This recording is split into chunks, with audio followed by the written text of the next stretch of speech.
कहानी की शुरुआत होती है एक क्लासरूम में जहां टीचर आराम से बच्चों को पढ़ा रहा था, लेकिन उसी वक्त क्लासरूम का दरवाजा अचानक से खुला और हथियार लेकर सोल्जर्स अंदर आ गए। उन्होंने सभी स्टूडेंट्स और टीचर्स को नीचे बैठने का ऑर्डर दिया। एक सोल्जर ने अपने फोन पर एक फोटो दिखाया और टीचर से पूछा कि ये कौन है। टीचर करना नहीं चाहता था पर उसने मजबूरी में डेविड की तरफ इशारा किया। ग्रुप लीडर ने ऑर्डर दिया कि सब लोग क्लास से बाहर चले जाएं, सिर्फ डेविड यहाँ पर रुकेगा। इतने प्रेशर की वजह से डेविड की विजन्स वापस आ गई। उसने खुद को कंट्रोल करने की कोशिश की, लेकिन अचानक उसके शरीर से तेज एनर्जी की वेव निकली और सोल्जर्स पीछे जा गिरे। उसी पल उसकी आंखों से नीली रोशनी निकलने लगी। एक सोल्जर हमला करने आया तो डेविड ने उस पर पेन से वार किया। दूसरा सोल्जर शूट करने लगा, लेकिन जब बाकी सोल्जर्स ने उस पर हथियार ताना तब डेविड ने एक फौजी के शरीर को शील्ड की तरह इस्तेमाल किया और उसका चाकू ले लिया। सिर्फ कुछ ही सेकंडों के अंदर डेविड ने चाकू से एक और सोल्जर को गिरा दिया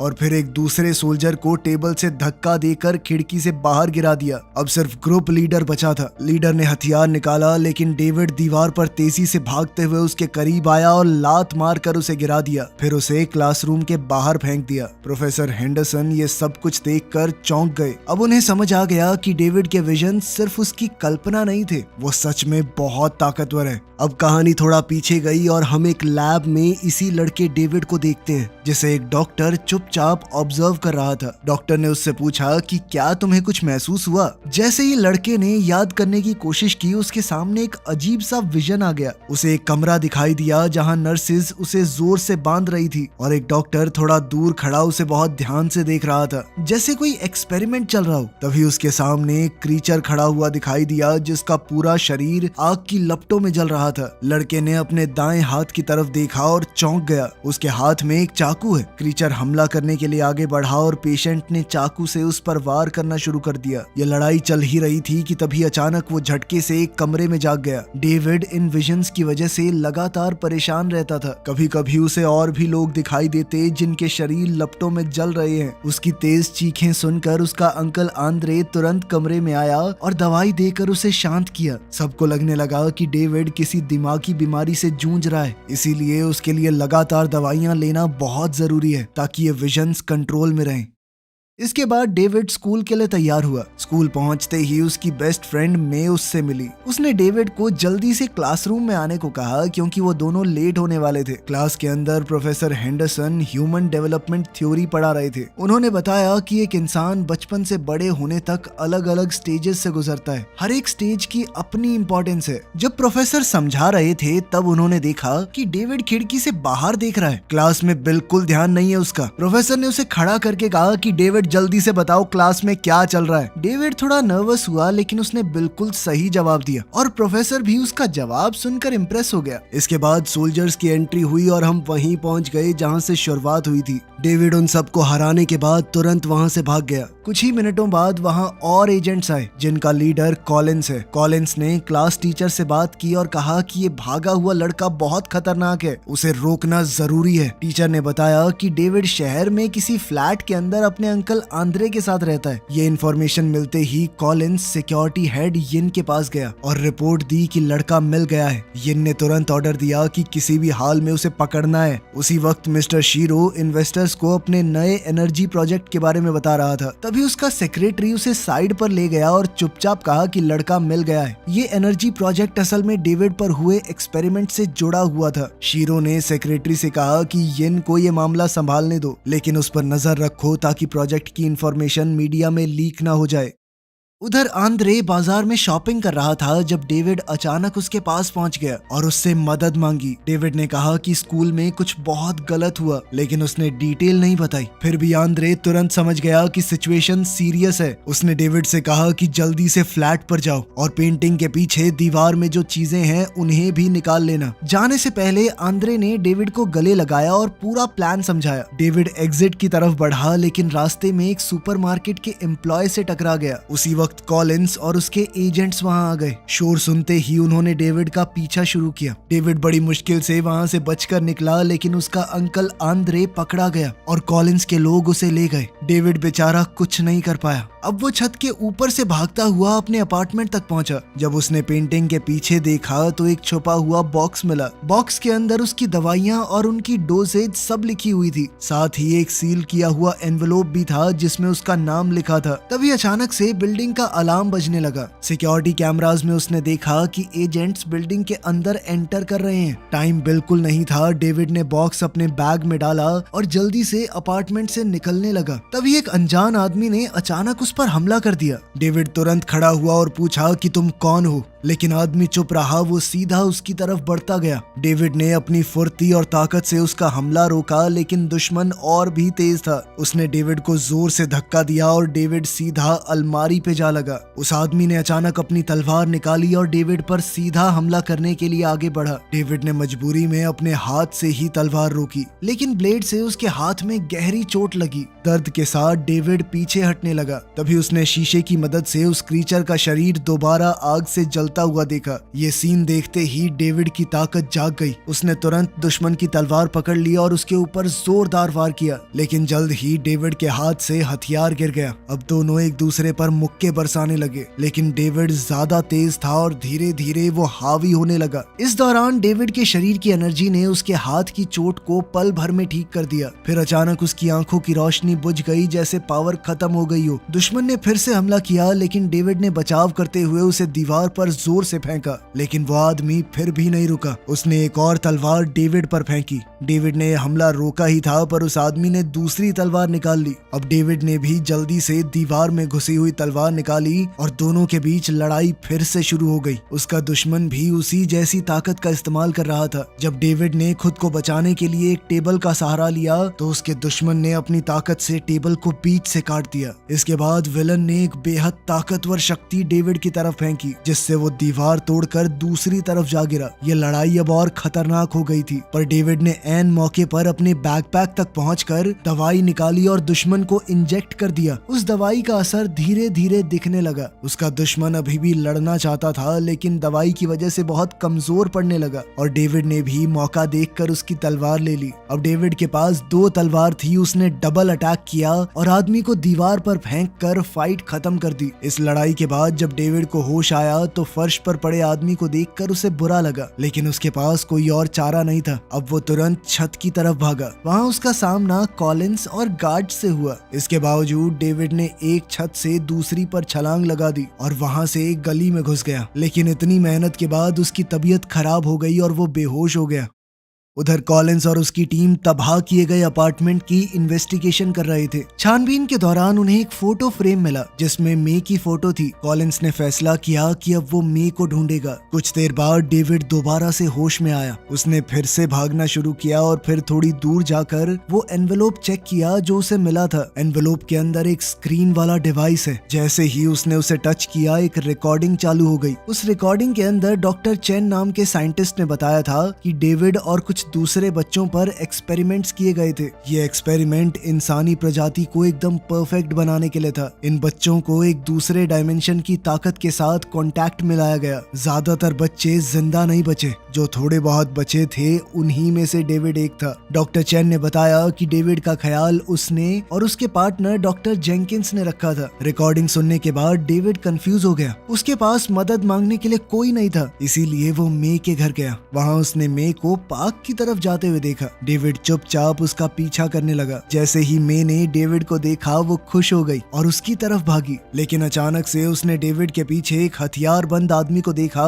जो गोली चलाने ही वाला था। मे ने डेविड को आगाह करने की कोशिश की। डेविड पीछे मुड़कर देखने ही वाला था, तभी एक अनजान आदमी बीच में आ गया, लेकिन उस गुंडे ने बिना सोचे उस आदमी को भी शूट कर दिया और डेविड पर भी गोलियां चलाई। डेविड तुरंत पेड़ों के बीच में छुप गया। वो गुंडा रास्ते में आने वाले सिविलियंस को भी मार रहा था, लेकिन इसी अफरा तफरी का फायदा उठाकर डेविड और मे वहां से भाग गए। ये एरिया पहले ही एजेंट कॉलिंस की टीम ने घेरा हुआ था। एक एजेंट ने उन्हें ब्रिज के नीचे क्रॉस करते हुए देख लिया। उसने रस्सी की मदद से छलांग लगाई और उनका पीछा करने लगा। जंगल की तरफ तेजी से भागते हुए मे गिर गई। तब डेविड का सामना उस एजेंट से हुआ जो बॉक्सिंग ग्लव्स पहने हुए था। उस एजेंट के मुक्कों में खास ताकत थी। हर एक मुक्के से एक खास तरह की वेव निकल रही थी। डेविड उससे बचने की कोशिश कर रहा था, लेकिन एजेंट की ताकत से वो हक्का बक्का रह गया। जब डेविड खड़ा हुआ उसने देखा कि वो एजेंट दोबारा से जलते हुए क्रीचर में बदल गया। डेविड ने अपनी स्ट्रैटेजी बदली और मुक्कों की जगह लात मारने लगा, क्योंकि वो एजेंट मुक्केबाजी में तो एक्सपर्ट था, पर वो डेविड के इस नए लड़ने के स्टाइल को हैंडल नहीं कर पाया। डेविड ने उसे धक्का देकर नदी में गिरा दिया। फिर भी वो एजेंट वापस उठ गया। उस एजेंट ने डेविड को टेबल की तरफ फेंक दिया। अब वो डेविड को पकड़कर उसका गला दबाने लगा। तभी वहाँ 2 और एजेंट्स आ गए। दोनों बंदूकों के साथ तैयार थे। डेविड ने तुरंत हमला किया और अपने दुश्मन के शरीर को एक ह्यूमन शील्ड की तरह इस्तेमाल किया ताकि वो गोलियों से बच सके। इस तरह उसका एक और दुश्मन खत्म हो गया। लेकिन अब डेविड के सामने 2 एजेंट तैयार खड़े थे। एक लड़की जो कि किकिंग स्पेशलिस्ट है और दूसरा एजेंट जो लाठियों से लड़ता है। उन दोनों के हमले इतने तेज थे कि डेविड रिएक्ट तक नहीं कर पाया और आखिरकार बेहोश हो गया।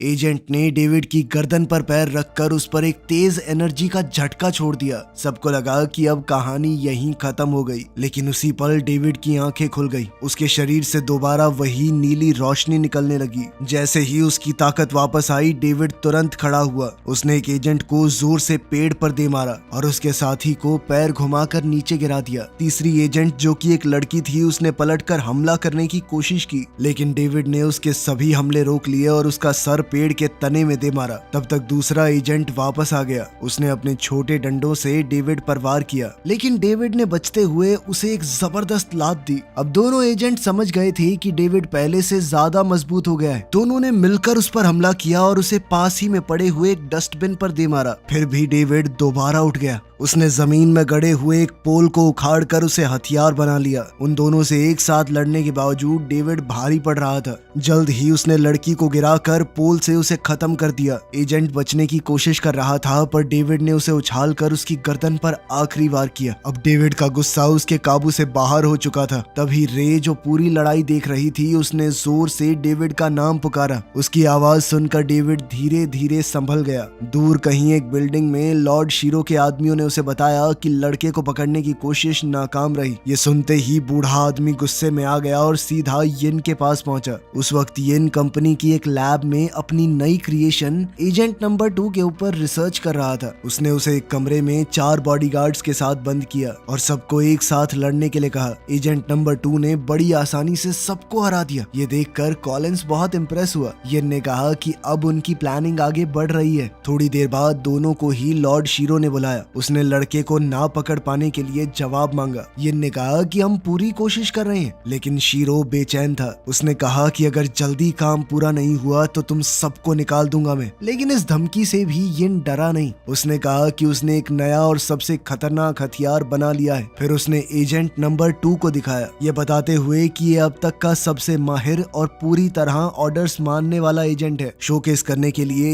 यिन ने कहा कि ये सामने खड़े आदमी को मार दो। एजेंट तुरंत लॉर्ड शीरो की तरफ बढ़ने लगा। फिर यिन ने तुरंत ऑर्डर रोक दिया। ये देखकर शीरो हैरान रह गया। उसने कहा कि जल्दी से इस एजेंट को लड़के को पकड़ने भेजा जाए, लेकिन शीरो को ये नहीं पता था कि एजेंट नंबर 2 सिर्फ यिन के ऑर्डर मानता है। असल में यिन अब खुद से बॉस बनना चाहता था। उधर डेविड और मे भागते भागते एक एग्जीबिशन के अंदर छुप गए। अंदर आते ही डेविड को फिर वही पुरानी विजन सताने लगी। उसने खुद को डॉक्टर चेन और डॉक्टर जेंकिंस की लैब में बाकी बच्चों के साथ देखा। डेविड घबरा गया, लेकिन मे ने उसे शांत किया और कहा कि सब ठीक हो जाएगा। डेविड ने उसे परेशानी में डालने के लिए माफी मांगी, लेकिन मे ने कहा कि वो आखिर तक उसके साथ रहेगी। तभी अचानक एक गोली चलने की आवाज आई। मे के सर में गोली लगी और वो जमीन पर गिर गई। ये देखकर डेविड पूरी तरह हिल गया। वो उसे संभालने की कोशिश करता रहा, लेकिन तब तक लॉर्ड शीरो के भेजे हुए सोल्जर्स पूरी जगह को घेर चुके थे और हर तरफ से गोलियां बरसने लगी। इसके बाद उन्होंने अंदर गैस बॉम्ब छोड़ दिया और बिल्डिंग के अंदर डेविड को ढूंढने लगे, लेकिन उन्हें ये नहीं पता था कि डेविड अभी जिंदा है। उसकी ताकत फिर से जाग गई और उसने सैनिकों को हराना शुरू कर दिया। लेकिन आखिरकार किसी ने पीछे से उसे बेहोशी का इंजेक्शन लगा दिया और डेविड जमीन पर गिरकर बेहोश हो गया। बेहोश होते ही उसके दिमाग में फिर से लैब लैब वाली यादें लौट आई। थोड़ी देर बाद उसका शरीर दूसरी दुनिया की उस ताकत के टच में आया। उसने अपने सामने डॉक्टर जेंकिंस को देखा। डॉक्टर ने पूछा कि क्या तुम्हें अपना नाम याद है? डेविड ने जवाब दिया, हाँ डेविड। ये सुनकर डॉक्टर हैरान रह गए क्योंकि लैब में मौजूद बाकी बच्चे अपनी पहचान याद नहीं रख पाए थे। फिर डेविड से और पूछताछ की गई। डेविड ने बताया कि मुझे प्यार का एहसास याद है और मैं उसे दोबारा महसूस करना चाहता हूँ। तभी उसने आवाजें सुननी शुरू की जो कह रही थी कि उसे सब कुछ भूल जाना चाहिए क्योंकि उसका काम सिर्फ अपने टास्क को पूरा करना है। इस डरावने सपने के बाद डेविड की आंख खुली तो वो एक कुर्सी से बंधा हुआ था। उसके सामने उसका चाचा आंद्रे था जिसका चेहरा घायल है। थोड़ी देर बाद येन वहां आया। उसने कहा कि वो आंद्रे को जानता है और उसे उसकी मदद चाहिए। उसने आंद्रे से प्रोजेक्ट मेजा के सीक्रेट मैसेजेस बताने को कहा। आंद्रे ने मना कर दिया। तब येन ने बंदूक उठाकर डेविड के सर पर तान दी। आंद्रे ने डेविड से कहा कि सब कुछ ठीक हो जाएगा और फिर भी कुछ बताने से मना करता रहा। अब येन का सब्र टूट चुका था। उसने बंदूक आंद्रे पर तान दी। इससे डेविड घबरा गया और उसने कहा कि गोली मत चलाना, लेकिन येन समझ चुका था कि आंद्रे कुछ नहीं बताएगा, इसीलिए उसने गोली चला दी।